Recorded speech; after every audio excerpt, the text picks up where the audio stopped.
మహోన్నతుడా, ప్రేమ కనికరం కలిగిన దేవా, నీకే వందనాలు, స్తుతులు, స్తోత్రాలు ప్రభువా. జ్ఞాపకం చేసుకోండి ప్రభువా.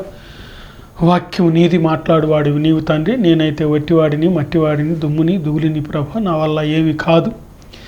మరి నా తండ్రి, ప్రవక్తల గురించి మాట్లాడుతున్నావు తండ్రి. నాయన నువ్వే మాట్లాడు. ప్రవక్తని గురించి మాట్లాడుతున్నావు తండ్రి. అయా, ప్రవక్తలు ఎలా ఉండాలి, వారి నడవడిక ఎలా ఉండాలో నువ్వే మాట్లాడి మహిమ ఘనత ప్రభావం పొందుకోండి. ఇంటున్న ప్రతి దైవసేవకుడిని నాయన జ్ఞాపకం చేసుకోండి. అటు విధంగానే ప్రభువా, ఇంటున్న ప్రతి విశ్వాసిని జ్ఞాపకం చేసుకోండి. ప్రతి విశ్వాసిని, పురుషులను, స్త్రీలను జ్ఞాపకం చేసుకోండి. వారి వారి హృదయాల్లో అత్తుకునేటట్లుగా సహాయం చేయమని, నీ కృపా వాత్సల్యతను కుమ్మరించమని నా ప్రభువుని యేసునామములో అడుగుతున్నాను తండ్రి. ఆమేన్. చూడండి ప్రియా దేవుని బిడ్డలారా, దేవుని మహాకృపను బట్టి ఇక్కడ ఇశ్రాయేలీల ప్రజలను ఎంతో చక్కగా నడిపించిన మరి ప్రవక్త అయిన మోషే గారు, ప్రవక్త అయిన హారోను గారు, ప్రవక్తని అయిన మిరియాము. ఈ ప్రవక్తని ఈ రోజుల్లో ప్రవక్తని అనేక మంది, చాలామంది స్త్రీలు వస్తున్నారు. చాలామంది స్త్రీలు వస్తుంటే నేను వాళ్ళందరినీ గమనిస్తూ చూస్తూ ఉంటున్నాను. అయితే దగ్గర ఒక 10 ఏళ్ల నుంచి వారిని గమనిస్తూ వారి గురించి ప్రార్థన చేస్తూ ఉంటున్నాను. వారి గురించి ప్రార్థన చేస్తూ ఉంటుండగా ఒక రోజున, ఈ వారంలో ఒకరోజు ఏమైందయ్యా అంటే, ప్రవక్తని గురించి మాట్లాడు నా కుమారుడా అని చెప్పి ఉన్నాడు. ఇదేంటి, విశ్వాసుల గురించి మాట్లాడాలి? విశ్వాసుల యొక్క వారి బాధ్యతను, వారి యోగక్షేమాలను బట్టి, వారి కుటుంబాలను బట్టి, వారిని బట్టి విజ్ఞాపన చేయుటకు కదా నన్ను పిలుచుకున్నది. మరి ఏంటి ఇలాగ చెప్తున్నాడు అని నేను మళ్ళీ ప్రార్థన చేశాను. ప్రార్థన చేయగానే ప్రవక్తని గురించి చెప్పమన్నారు. అయితే ఈ ప్రవక్తని గురించి మాట్లాడటానికి ప్రియమైన వారులారా, ఆనాడు ప్రవక్తని ఎంతో చాకచక్యముగా ఎంతో బాధ్యత కలిగి వారు ఇశ్రాయేలీల ప్రజలను నడిపించారు. చూద్దాం. న్యాయాధిపతులు 4:4. ఆ కాలమున లిబియతుకు భార్య అయిన దెబోరా అను ప్రవక్తని ఇశ్రాయేలీలకు న్యాయాధిపతిగా ఉండెను. చూడండి మరి ప్రియా దేవుని బిడ్డలారా, ఆమె దెబోరా ఎంతో ఉన్నతమైన స్థితిలో ఉండి ఆమె ఇశ్రాయేలీల ప్రజలకు న్యాయం తీరుస్తుంది. ఇశ్రాయేలీల ప్రజలకు న్యాయము తీరుస్తుంది.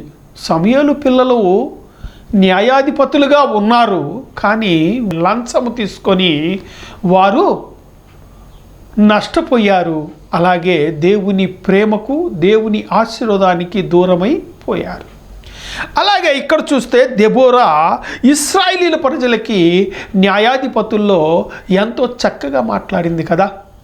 ఆమె న్యాయాధిపతిగా ఉండి ఆమె అనేకులకు, ఇశ్రాయేలీలకు న్యాయము చేస్తూ, దేవుని సన్నిధిలో ప్రార్థన చేస్తూ ఆమె భయము భక్తి కలిగి జీవించింది. ప్రియ దేవుని బిడ్డలారా, మరి నీవు ప్రవక్తని అని చెప్పుకుంటున్నావు. ప్రవక్తనివి, ఆ ప్రవక్తనికి తగినట్లుగా నీ దగ్గర నడవడిక ఉన్నదా? నాలో తప్పు ఉందని నాకు తెలుసు, తెలియకున్నది కదా, ప్రతి మనిషికి తెలుసు కదా. కానీ ఎదటి వాడిని మటుకు విన్యాసంగా మనము మాట్లాడేస్తాం. ప్రియమైన వారులారా, విన్యాసంగా మాట్లాడినప్పుడు నీవు నష్టపోతావు. ఈ పరిశుద్ధ గ్రంథం అంతా రాసింది కూడా ఇశ్రాయేలీల ప్రజలకే. ఇశ్రాయేలీల యొక్క చరిత్రే. దేవుడు అయిన యెహోవా, ప్రభువైన యేసుక్రీస్తు నామములో అనేకులను మారు మనసు పొంది దేవుని రాజ్యానికి వారసులను చేయటానికి ప్రభువైన యేసుక్రీస్తుని పంపించారు. అయితే ఇశ్రాయేలీయులలో నుంచి అనేక మంది జారిపోయారు. జారిపోయిన వారిని కూడా మరి దేవుడైన యెహోవా ప్రభువైన యేసుక్రీస్తు నామములో వారిని క్షమించుటకు వారిని కుమారుడైన యేసుక్రీస్తు ఈ భూమండలముకి వచ్చి ఉన్నాడు. చూడండి ప్రియ దేవుని బిడ్డలారా, నీవు కూడా మారు మనసు పొందినప్పుడు ఇశ్రాయేలీయుడివే. మరి జక్కయ్య గురించి చూస్తే ఇతడు అబ్రహాము కుమారుడే అన్నాడు 19:11 కదండి. ఇదే లూకాసు వార్త 19:11 ఇతడు అబ్రహాము కుమారుడే. అయితే అతను హైందవుడు. అయితే నేను ఒక హైందవుడినే. అయితే దేవుని మహాకృపను పట్టి మారు మనసు పొంది బాప్టిజం తీసుకొని దేవునిలో ఉంటున్నాము కనుక ఆయన అబ్రహాము కుమారుడిగా మనల్ని ఎంచాడు. మనము అబ్రహాముకు తగినట్లుగా మనము జీవించుతూ ఆయన తండ్రి అని చెప్పుకునేంత యోగ్యులమై ఉండాలి. అందుకని ఇక్కడ ఏమంటున్నాడు, ఇశ్రాయేలీయుల ప్రజలకు న్యాయం, నువ్వు ఇశ్రాయేలీయుడు అయ్యావు, న్యాయం తీరుస్తానికి ఉంటుంది. ప్రియా దేవుని బిడ్లారా, చాలామంది ఊర్ల పేర్లు చెప్తాను కానీ వారి గురించి నేను చెప్పలేను. నెల్లూరు సైడు, అటు కర్నూలు, మరి కడప, పొద్దుటూరు, ఇటు సైడు అంతా కూడా నెల్లూరు కానుంచి ఎక్కువగా కూడా ప్రవక్తని అని అబద్ధపు మాటలు చెప్పుకుంటూ తిరుగుతున్నారు. ఇటు తెలంగాణ సైడు నల్గొండ కానుంచి అన్ని ఏరియాల్లో కూడా స్త్రీలు ప్రవక్తని అని నడుస్తున్నారు. ప్రవక్తని అనేది ఆలయంలో కూర్చొని నిత్యము విడదెగక ప్రార్థన చేస్తూ ఉండాలి. ప్రవక్తని యొక్క లక్షణం అది. విశ్వాసుల గురించి ఏమైనాను కీడు రాబోతుంటే ఆ కీడును తప్పించుటకు విజ్ఞాపన చేయటానికి ప్రవక్తని పిలుచుకున్నాడు. ఇప్పుడు మోషేను, హారోనును, మిరియామును దేవుడైన యెహోవా ఎలా పిలుచుకున్నాడో నిన్ను కూడా అందుకే పిలుచుకున్నాడు. రోడ్ల మీద తిరగటానికి కాదు, ఒక దగ్గర ఉండి విజ్ఞాపన చేస్తూ ఆ సంఘాన్ని అభివృద్ధి పొందుతూ వారికి న్యాయం చేస్తూ నీవు జీవించాలి. ప్రవక్తని అనేది అది.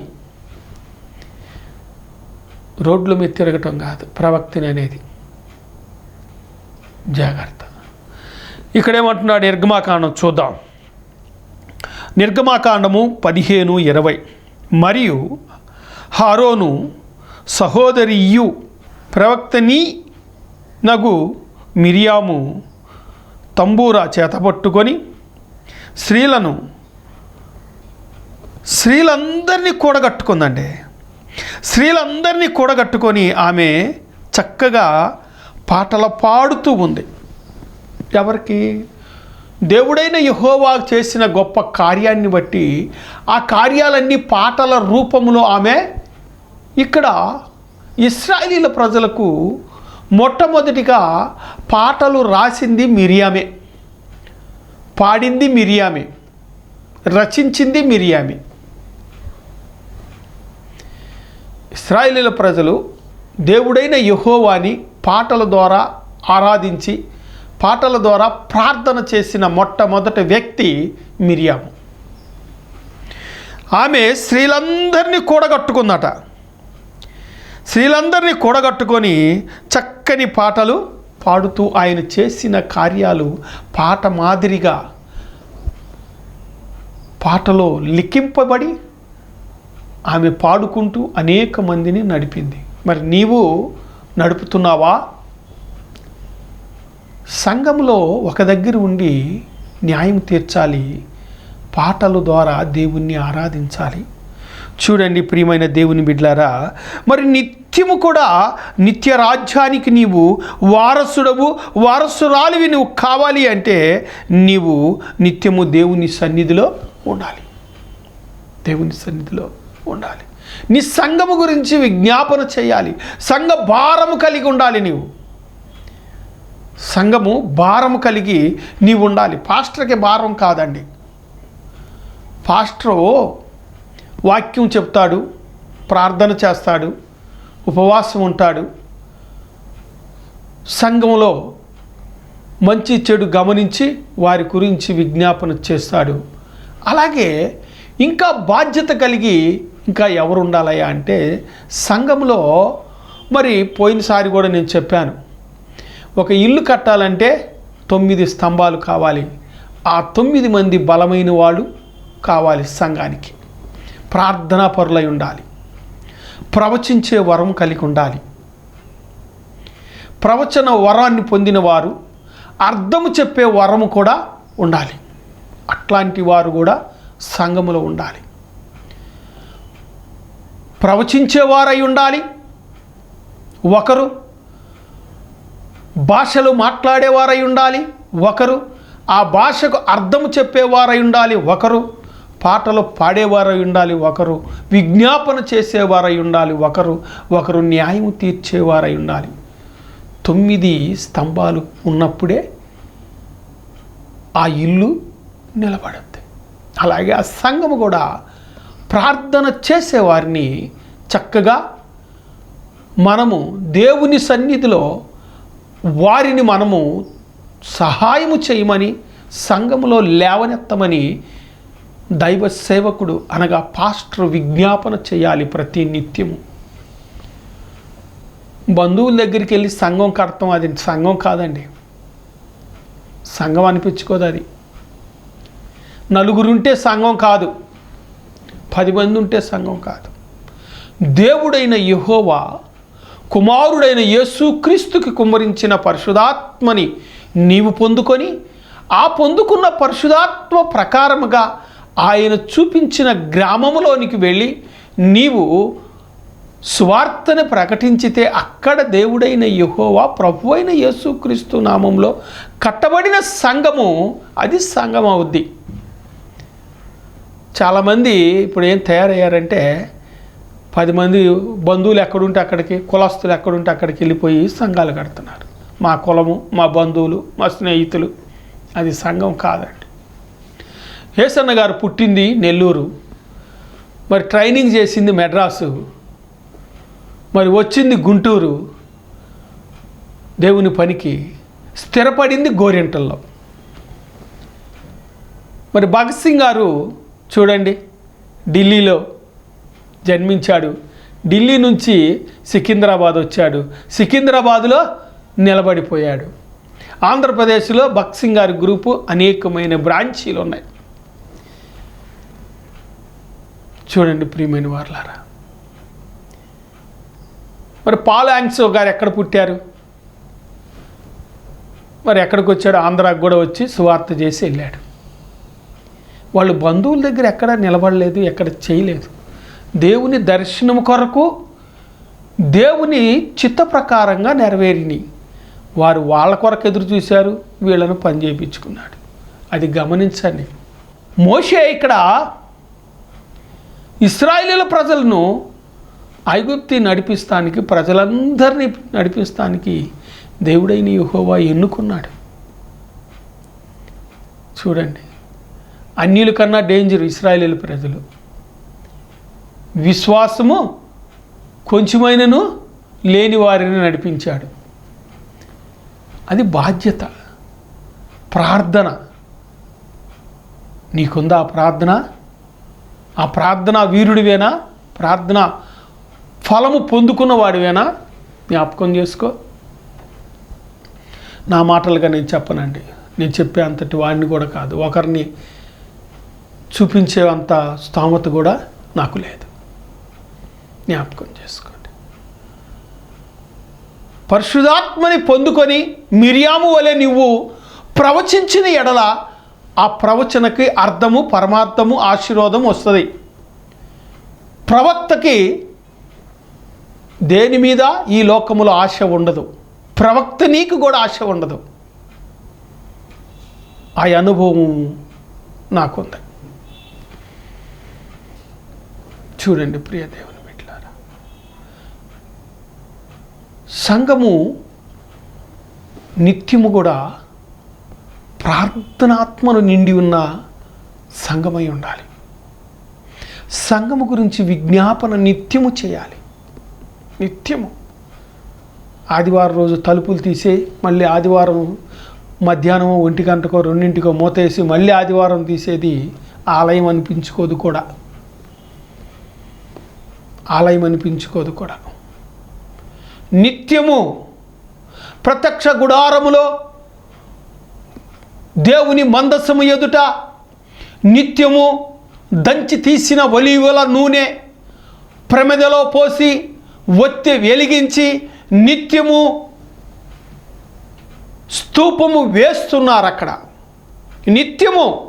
నిత్యము స్తూపము వేస్తున్నారు. స్తూపానికి సాదృశ్యము ప్రార్థన.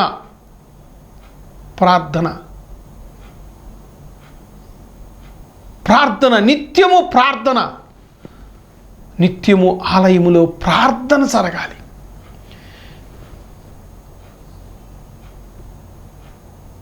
రాత్రులు పాస్టరమ్మ గారు ప్రార్థన చేయాలి ఆలయంలో. మామూలు సమయంలో నిత్యము విశ్వాసులు విజ్ఞాపన చేయాలి. అది సంఘము, అది ఆలయము. కావాలంటే మీరు నిర్గమకాండము ప్రత్యక్ష గుడారము గురించి, ప్రత్యక్ష గుడారములో ఉన్న భావాలు గురించి, ప్రత్యక్ష గుడారము యొక్క లక్షణాల గురించి, యెరూషలేము దేవాలయము గురించి, యెరూషలేము దేవాలయములో ఉన్న లక్షణాల గురించి మీరు చదవండి. అది సంఘము, ఆలయము అవుద్ది. గమనించండి. నీ సంఘములో మిరియాము వలె ఒక ప్రవక్తని ఉన్నదా? గమనించు. నిత్యము సంఘము గురించి, సంఘ బిడ్డల గురించిను, వారి గురించి, వారి కుటుంబం గురించి నిత్యము ప్రార్థన స్తూపం వేసే ఒక్క విశ్వాసినైనను నువ్వు సంపాదించుకున్నావా? జ్ఞాపకం చేసుకో. నీవు నిత్యము ఆరాధించబడిన ఆ స్థలములో నిత్యము నువ్వు ప్రార్థన చేసిన ఎడల అప్పుడు ఆ పుల్పీట్ మీద పరిశుద్ధాత్మ ఎప్పుడు సంచరిస్తూనే ఉంటుంది. నీ పుల్పీట్ మీద పరిశుద్ధాత్మ సంచరిస్తుందా? నీ ఆలయములో మందస్సం ఉన్నదా? ఆలయం కట్టుకున్నావు కదా, జ్ఞాపకం చేసుకో. మందస్సము 10 ఆజ్ఞలు పలకలు, హారోను చేతికర్ర, కోసే పాత్ర. నిత్యము సిగిరించాలి.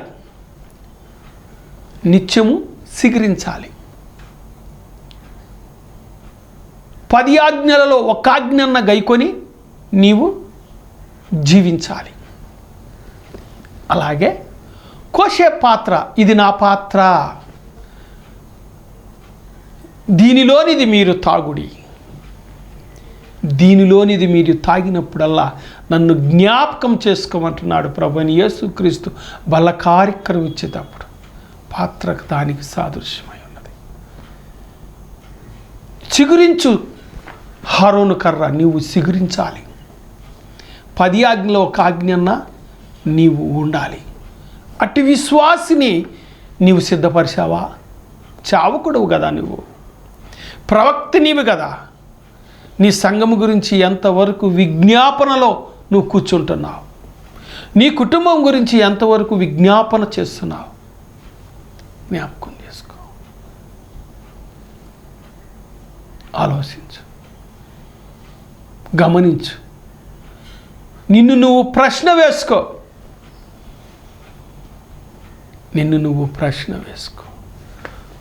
చూడండి, ఇంకొక మాట చూసుకుందాం. నిత్యము కూడా నిత్య రాజ్యానికి నీవు వారసురాలివి కావాలి. అప్పుడు నీకు మేలు కలుగుతుంది.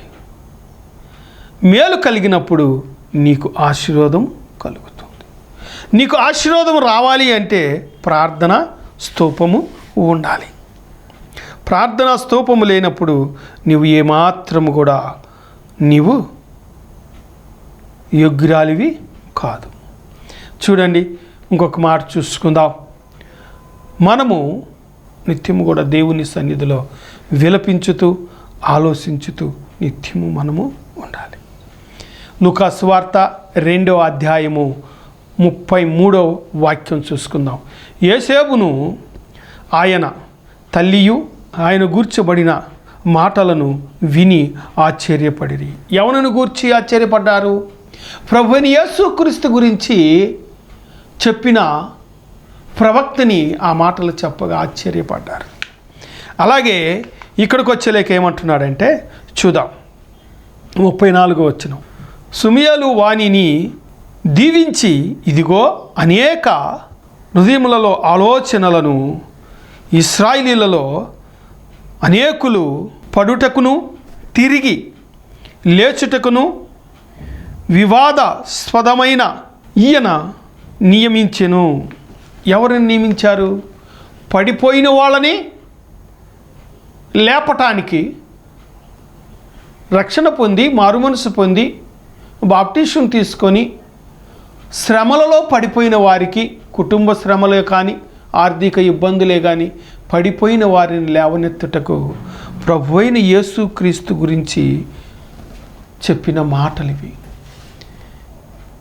లూకా ప్రభువైన యేసుక్రీస్తు గురించే రాశాడు. అలాగే ఆయన ఉన్నప్పుడు చేసిన గొప్ప గొప్ప కార్యాల గురించి రాశాడు. 4 సువార్తలు కూడా ప్రభువైన యేసుక్రీస్తు గురించి రాసినదే. 4 సువార్తల్లో కూడా ఇదిగో ప్రభువైన యేసుక్రీస్తు చేసిన అద్భుతాల గురించే. అట్లాగనే ఈ కార్యము కూడా ఎవరిని పంపించారయ్యా అంటే ఇది ప్రవచనం. ఈ ప్రవచనము యెషయా గ్రంథంలో ఉన్నది. అట్లాగే ఇక్కడికి వచ్చినప్పుడు నెరవేరిందండి. చూడండి ప్రియమైన వారులారా, మనము నిత్యము కూడా చూసుకుందాం. నిత్యము కూడా నిత్యరాజ్యానికి వారసుడివి వారసురాలివి నువ్వు కావాలి. 35వ వాక్యం. మరియు నీ హృదయంలోనికి ఒక ఖడ్గము దూచుకొని పోవును ఆయన తల్లి అయిన మరియతో చెప్పెను. చూడండి ప్రియమైన దేవుని బిడ్డలారా, మరి హృదయములో ఖడ్గము దూచుకుపోవును అంటే ప్రభువైన యేసుక్రీస్తు మరణించినప్పుడు, ఆ శిలువ మీద యాలాడినప్పుడు, ఆ కొరడాలతో కొట్టినప్పుడు, ఆ మేకులు కొట్టినప్పుడు తల్లి హృదయములో ఖడ్గము గుచ్చుకొని దూసుకొని పోయినట్లుగా అవును అని ఈ ప్రవచనము ఆయన ప్రభువైన యేసుక్రీస్తు బ్రతికి ఉన్నప్పుడే చెప్పిన మాట ఇది. చాలామంది ప్రవచిస్తున్నారండి. తప్పుడు ప్రవచనాలు ప్రవచించుతూ ప్రభువైన యేసుక్రీస్తును అడ్డం పెట్టుకుంటున్నారు. జాగ్రత్త, తప్పు. అలా ప్రవచించకూడదు. దానిని నేను వివరించే సమయం నా దగ్గర లేదు ఇప్పుడు. ప్రియమైన వారులారా, ఈ ప్రవచనాన్ని ప్రవచించేది ఎవరై అంటే ప్రవక్తినీలు. ఆ ప్రవక్తిని ప్రవచించినట్లుగా నెరవేరిద్ది. అలాగే యెషయా ప్రవచించాడు. ఆ యెషయా ప్రవచన గ్రంథం అంతా కూడా కొత్త నిబంధనే. అది లక్షణం, ప్రవచనం యొక్క లక్షణం. తప్పుడు ప్రవచనాలు గేదెల గురించి, అలాగే వస్తువుల గురించి, ఇంకొకటి కాదండి ప్రవచనం అనేది. ప్రవచన వరం అనేది సంఘం గురించి, సంఘంలో ఉన్న వ్యక్తులు యోగక్షేమాల గురించి అది తెలుసుకోవాలి, అది ప్రవచించాలి. రక్షణ పొందుతావా, నిలబడతావా, పడిపోతావా, నువ్వు దేవునిలో ఎంతవరకు ఉంటావు, అది ప్రవచనం. వస్తువుల గురించి చెప్పేది కాదండి. సోదిగాళ్ళు కూడా చెప్తారు వస్తువుల గురించి, అది కాదండి. రక్షణ పొందుతావా, రక్షణలో ఎంతకాలం నిలబడతావు, నీ అంతవరకు ఉంటావా, అంతవరకు పడిపోతావా. గాస్పలాల్లోనే వజ్రమ్మ గారని ఒక ముసలావిడ ఉండేది. ఆమె ప్రార్థన చేసి చెప్పేసేది, నువ్వు నిలబడలేవయ్యా, కష్టం, నువ్వు నిలబడతావయ్యా ఓపికతో, నువ్వు సేవకుడు అవుతావయ్యా, నువ్వు పాటలు రాస్తావయ్యా, నువ్వు ప్రార్థనా వరం ఉందయ్యా అని చెప్పేది. అది ప్రవచనం అంటే. ఆమె ఏనాడు కూడా వస్తువుల గురించి, వివాహాల గురించి ఏనాడు చెప్పేది కాదు, నాకు తెలియదు అనేది. మరి ఎన్ని చెప్తున్నావు అంటే దేవుడు చెప్పాడు, అవి చెప్పాను, నాకు ఇది చెప్పడం అనేసి. అప్పుడు నేను 95లోనే బాగా ముసలావిడ. చూడండి ప్రియ దేవుని బిడ్డలారా, అయితే ఇంకొక మాట చూసుకొని ముగించుకుందాం. అదే లూకా సువార్త 2వ అధ్యాయము 36. మరియు ఆషేరు గోత్రీకురాలగు పనుయేలు కుమార్తె అయిన హన్న అను ఒక ప్రవక్తని యుండెను. ఆమె కన్యత్వము మొదలుకొని 7 ఏండ్లు పెనిమిటితో సంసారము చేసి బహుకాలమందు వృద్ధురాలై ఆమె ఎడతెగక ఎక్కడుందంట, ఎడతెగక నిత్యము ఆలయములో ఉండి ప్రార్థన చేస్తుందంట. ఎట్లాగా? ఉపవాస ప్రార్థనలో. 37లో ఉంటుంది. ఉపవాస ప్రార్థనలు చేస్తూ ఆలయములో అనేకుల గురించి విజ్ఞాపన చేస్తుంది హన్న. మరి నీవు ఆ వరాన్ని, ఫలాన్ని పొందుకొని సంఘము గురించి, సంఘ బిడ్డల గురించి విజ్ఞాపన చేస్తూ వృద్ధాప్యం వరకు, కన్యత్వం మొదలుకొని వివాహం చేసుకుంది. ఆ తర్వాత ఆమె ఆలయంలో ఉంది. మరి ఈ రోజున నీవు నీ ప్రవక్తని యొక్క పరిస్థితి, పద్ధతి, ప్రవర్తన ఎలా ఉందో నిన్ను నువ్వే ప్రశ్న వేసుకొని, నీవు హన్నా వలె ఉన్నావా, మిర్యాము వలె ఉన్నావా, దెబోరా వలె ఉన్నావా, నీవు పరిశీలించుకో. హన్నా వలె ఉన్నావా, ప్రవక్తని అని చెప్పుకుంటున్నావు, నీవు హన్నా వలె ఉన్నావా, మిర్యాము వలె ఉన్నావా, దెబోరా వలె ఉన్నావో నీవు నిన్ను నువ్వే ప్రశ్న వేసుకోమని ప్రభువైన యేసు క్రీస్తు నామములో ఈ మాటలు దీవించబడునుగాక. ప్రార్థన చేసుకుందాం. మహోన్నతుడా, ప్రేమ కనికరం కలిగిన దేవా, నీకే వందనాలు, స్తోత్రాలు తండ్రి.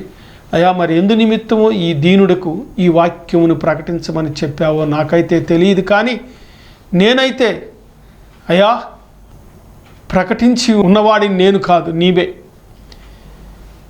నన్ను నీ సిలువ సాటును మరుగుపరుచుకొని ఈ వాక్య వర్తమానము నువ్వు అందించినందుకు నీ పాదాలకు స్తుతులు స్తోత్రాలు చెల్లించుకుంటూ, ఈ వాక్యం వింటున్న ప్రతి తండ్రియు, ప్రతి తల్లియు, ప్రతి దైవ సేవకుడు హృదయాలను, వారి హృదయాలను పరిశీలించుకోమని, పరీక్షించుకునేటట్లుగా సహాయం చేయమని, నువ్వే తోడుగా ఉండమని నా ప్రభువైన యేసు నామములో ఇంటున్న ప్రతి విశ్వాసిని, వారి కుటుంబాలు దీవించమని ప్రభువైన యేసు నామములో అడుగుతున్నాము తండ్రి. ఆమేన్. యేసు రక్తమే జయించును, రక్తమే జయం, యేసు సంపూజ కలుగును గాక. ఆమేన్.